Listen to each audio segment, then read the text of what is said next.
নমস্কাৰ সকলোকে স্বাগতম জনাই ষ্টুডিঅত মই জাহ্নবী লাখ লাখ মুছলমান সকলৰ বাবে এই মুহূৰ্তত লৈছো এটা ভাল খবৰ কিয়নো 14 ফেব্ৰুৱাৰীত অনুষ্ঠিত কৰা হ'ব ওয়াজ মেহফিল আৰু খতমে বুখাৰী আৰু এই পবিত্ৰ অনুষ্ঠানত লাখ লাখ মুছলমানে অংশগ্ৰহণ কৰিব মুৰাদহাটত অনুষ্ঠিত কৰা হ'ব এই অনুষ্ঠান আৰু ইয়াক লৈ ইতিমধ্যে ব্যাপক প্ৰস্তুতি চলিছে লাখ লাখ মুছলমানৰ বাবে এই মুহূৰ্তৰ এটা ডাঙৰ খবৰ মুছলমান সকলৰ বাবে ভাল খবৰ কিয়নো মুৰাদহাটৰ ৰহমতনগৰত অনুষ্ঠিত হ'ব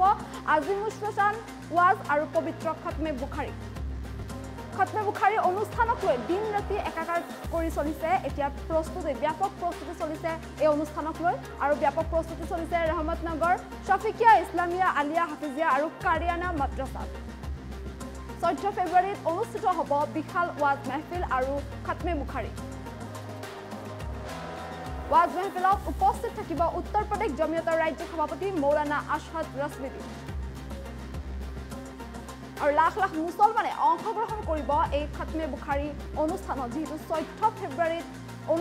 অনুষ্ঠিত কৰা হ'ব এই খতমে বুখাৰী পবিত্ৰ খতমে বুখাৰী অনুষ্ঠান আৰু এই অনুষ্ঠানত লাখ লাখ মুছলমান লোকে অংশগ্ৰহণ কৰিব যি অনুষ্ঠানক লৈ এতিয়া ব্যাপকভাৱে প্ৰস্তুতি চলিছে এই যি পবিত্ৰ ওয়াজ মেহফিল বিশাল ওয়াজ মেহফিল আৰু খতমে বুখাৰী অনুষ্ঠান আয়োজন কৰা হ'ব মুৰাদহাটৰ ৰহমতনগৰত আয়োজন কৰা হ'ব এই অনুষ্ঠানৰ আৰু সেই অনুষ্ঠানৰ বাবে এতিয়া এইদৰে ব্যাপক প্ৰস্তুতি চলিছে সকলোৱে এতিয়া দিন ৰাত একাকাৰ কৰি এইদৰে প্ৰস্তুতি কৰি আছে যেহেতু মাত্ৰ কেইটামান দিন বাকী আছে মাত্ৰ দুটামান দিন আৰু তাৰপিছতে যেহেতু 14 ফেব্ৰুৱাৰীৰ দিনটো যেহেতু এই বিশাল যে অনুষ্ঠান এই বিশাল অনুষ্ঠানৰ আয়োজন কৰা হ'ব আজি যেহেতু 12 তাৰিখ গতিকে মাজত মাত্ৰ এটা দিন বুলি ক'ব পাৰি গতিকে এটা দিনৰ পিছতে যেহেতু এই বিশাল যে অনুষ্ঠান সেই পবিত্ৰ অনুষ্ঠানৰ যেহেতু আয়োজন কৰা হ'ব মুছলমান সকলৰ এই পবিত্ৰ অনুষ্ঠান বিশাল ওয়াজ মেহফিল আৰু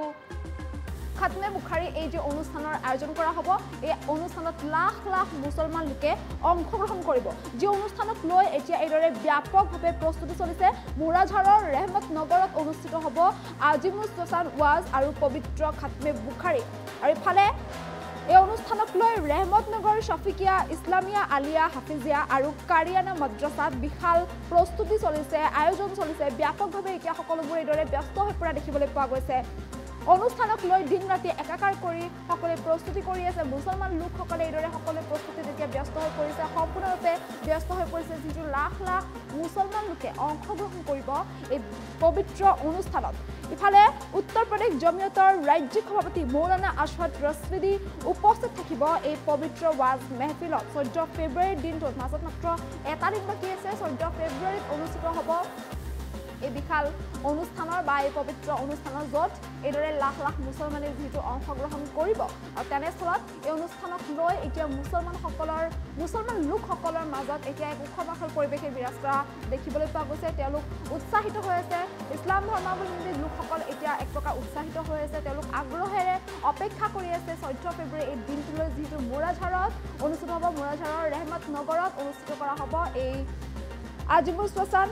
ওয়াজ আৰু পবিত্ৰ খতমে বুখাৰী আৰু এই অনুষ্ঠানৰ বাবে এতিয়া দিন ৰাতি এইদৰে প্ৰস্তুতি যেহেতু চলিছে সকলোৱে এতিয়া ব্যস্ত হৈ পৰা দেখিবলৈ পোৱা গৈছে ব্যস্ততাৰে সকলোৱে আয়োজন কৰিছে আৰু মাত্ৰ এটা দিন যেহেতু বাকী আছে তেনেস্থলত সকলোবোৰ এতিয়া এইদৰে ব্যস্ত হৈ পৰিছে দিন ৰাতি একাকাৰ কৰি সকলোৱে এইদৰে ব্যস্ত হৈ পৰা পৰিলক্ষিত হৈছে যিহেতু এই পবিত্ৰ অনুষ্ঠানত লাখ লাখ মুছলমান লোকে অংশগ্ৰহণ কৰিব আৰু লগতে উত্তৰ প্ৰদেশ জমিয়তৰ ৰাজ্যিক সভাপতি মৌলানা আশহাদ ৰছমিদিও অংশগ্ৰহণ কৰিব এই ওয়াজ মেহফিলত আৰু এই ওয়াজ মেহফিলৰ বাবে মুছলমান যিসকল লোক আছে তেওঁলোকৰ বাবে নিশ্চয়কৈ এটা ভাল খবৰ যিহেতু মুছলমান লোকসকল অপেক্ষা কৰি আছে বা তেওঁলোক অতি আগ্ৰহেৰে যিহেতু বাট চাই আছে এই অনুষ্ঠানৰ বাবে কিয়নো এই পবিত্ৰ যে ওয়াজ মেহফিল আয়োজন কৰা হ'ব 14 ফেব্ৰুৱাৰীৰ দিনটোত তেনেস্থলত যিসকল মুছলমান লোক আছে বা ইছলাম ধৰ্মাৱলম্বী যিসকল লোক আছে তেওঁলোক এতিয়া অতি আগ্ৰহেৰে বাট চাই আছে অপেক্ষা কৰি আছে তেওঁলোকৰ মাজত এক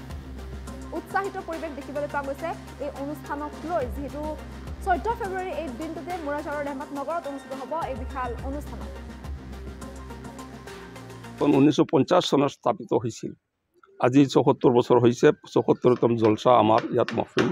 14 ফেব্ৰুৱাৰীত অনুষ্ঠিত হ'ব আমাৰ এইখনত হাফিজি কাৰিয়ানা খাৰিজি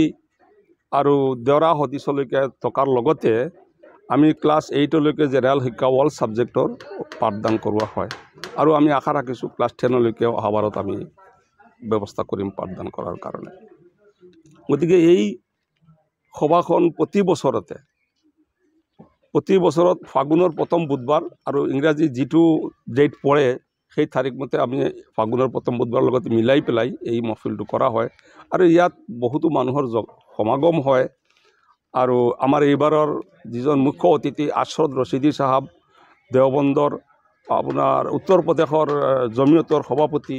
আৰু মুৰাদাবাদৰ মাদ্ৰাছাৰ আপোনাৰ সম্পাদক মুহতমি গতিকে আমি আশা ৰাখিছোঁ আপোনালোক সকলোৱে আমাৰ এই সভাখনত আহি সকলো ধৰ্মাৱলম্বী ভাই বন্ধুসকলক মই অনুৰোধ জনাইছোঁ যে আপোনালোকে আহি আমাৰ এই মহফিলখনত আহি এই সভাত যিবিলাক কথা আলোচনা বিলোচনা হয় আপোনালোকে সকলোৱে শুনক আৰু এই সম্পৰ্কে আপোনালোকে গোটেই অসমলৈকে আলোচনা বিলোচনা আমাৰ যিটো হয় এইটো বিয়পাই দিয়ক।